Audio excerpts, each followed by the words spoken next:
영국 천문학자 리처드 캐링턴이 망원경을 통해 태양의 표면을 관찰하고 있을 때 갑자기 뭔가 이상한 걸 알아차렸어요. 아주 밝고 흰 빛 두 조각이 있었어요. 1859년이었어요. 사람들은 밖에서 농장에서 일하며 노동의 열매를 수확하고 있었어요. 사는 게 달라요. 자연은 풍부하고 기술은 별로 없었죠. 과학은 발전하고 있었지만 아직 전구도 발명되지 않았었죠. 그래도 20년 안에는 발명될 거예요. 그 당시 그 천문학자는 기록된 가장 큰 태양 폭풍인 후의 캐링턴 이벤트라고 불리는 걸 자신이 보고 있다는 걸 몰랐어요. 사실 이건 인간이 보고 기록한 최초의 태양 폭발이었어요. 그리고 정말 많은 일들이 일어나고 있었어요.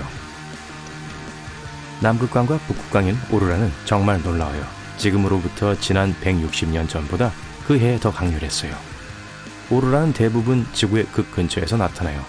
하지만 그 당시엔 이 완벽하게 빛나는 빛들을 적도와 극지방 근처의 하늘에서도 볼 수 있었어요. 호주에서 캐나다 이르기까지 온 하늘을 가로질러 퍼져 있었죠. 만약 파나마, 자메이카, 쿠바와 같은 열대 지방을 방문하게 된다면 오로라도 볼 수 있을 거예요. 굉장했어요. 빛나는 파도가 천정까지 차올랐고 어떤 건 심지어 땅에 그림자를 들이울 정도로 엄청 컸어요. 그리고 이 화려한 전시물들은 정말 밝았어요. 만약 그 시간에 미주리에 있었다면 여러분은 자정 이후에도 대기광 옆에서 정상적으로 책을 읽을 수도 있었을 거예요. 빛이 너무 강해서 로키 산맥에 있던 금 광부들도 깨어나 베이컨과 계란을 준비하고 의문을 갖지도 않고 커피를 끓였어요. 현지 시간으로 새벽 1시였음에도 불구하고 그들은 흐린 아침에 해가 떴다고 생각했어요. 하지만 이 극도로 강한 태양 폭발은 보스턴에서 파리까지 전기의 지장을 초래했어요. 그리고 전신선에도요. 대기의 전기가 너무 많아 전신기는 배터리 없이 피츠버그에서 뉴욕으로 메시지를 보낼 수 있었어요. 파리에서는 심지어 전신기에서 불꽃이 튀기도 했어요. 그리고 이제 2025년에 또 다른 강력한 태양 폭풍이 올 것이라는 두려움이 고조되고 있어요. 대규모 정전과 블랙아웃을 야기할 뿐만 아니라 심지어 몇 달 또는 몇 년 동안 전체 공동체에서 인터넷 접속을 차단할 수도 있어요. 오늘날 우리는 그 당시보다 전기에 훨씬 더 많이 의존해요. 가정의 기기뿐만 아니라 병원과 기술이 필요한 다른 장소에서도 마찬가지죠. 음식을 저장해야 하기 때문에 전기는 음식에도 필요해요. 일과 의사소통과 같은 일상적인 일에도 필요하죠. 캐링턴 사건만큼 강력한 또 다른 태양 폭풍은 지구에 몇 천조 원의 피해를 입힐 수 있어요. 몇 년 동안 미국에서만 최대 4천만 명의 사람들이 쓸 전기를 차단당할 거예요. 그나저나 태양 표면의 폭발이란 게 뭘까요? 우리 태양계에서 일어나는 가장 큰 폭발 사건이에요. 그래서 자기 에너지가 태양에 쌓여요. 쾅! 그 자기 에너지의 강력한 폭발이 있을 때 그때 태양 폭발이 일어나요. 이게 바깥쪽으로 움직여 이동하는 에너지 파동 전체를 분출해요. 물론 그게 지구를 포함한 우리 태양계의 다른 물체들에도 영향을 미쳐요. 그리고 이 전자기파가 우리 행성의 자기장과 상호작용할 때 몇 가지 일들이 일어나요. 우선 전류가 우리 대기 상층부에서 흘러요. 그게 공기를 데워요. 마치 지구에 전기 담요가 생기는 것 같죠? 이 단계에서 극지방의 상공에선 멋진 오로라를 볼 수 있어요. 하지만 이때 GPS와 라디오 신호도 교란될 거예요. 우리의 대기가 뜨거워지면서 마시멜로처럼 부풀어 올라가요.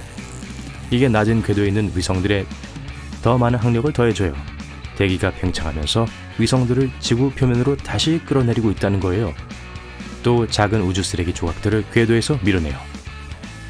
지구의 상층 대기에 강력한 전류가 흐르면서 우리 행성의 지각이 흐르는 강한 전류에도 영향을 미쳐요.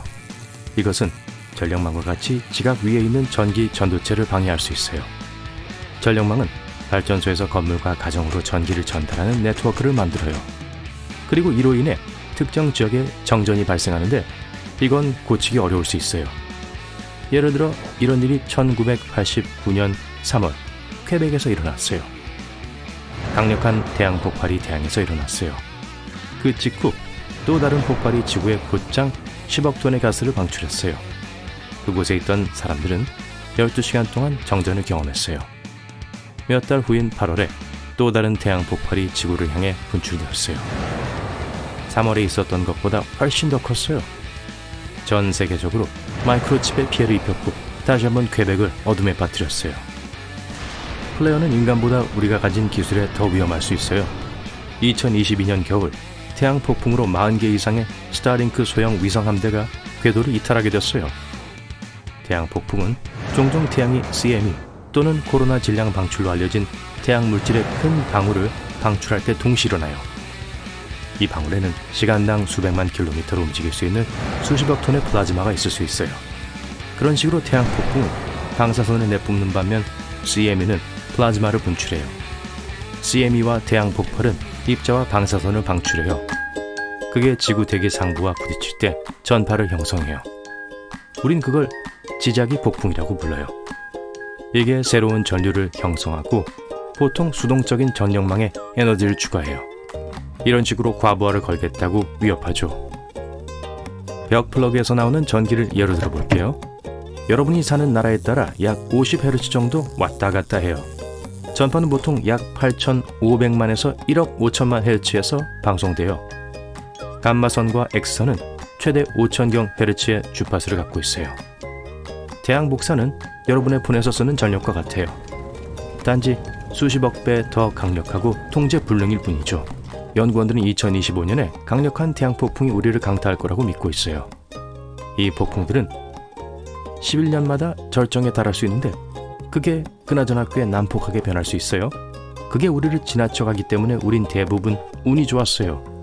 하지만 행운이 영원히 지속되기를 기대할 순 없죠.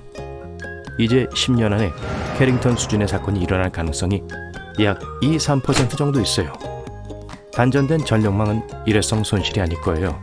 그런 상태에서 회복되려면 최대 10년이 걸릴 거예요.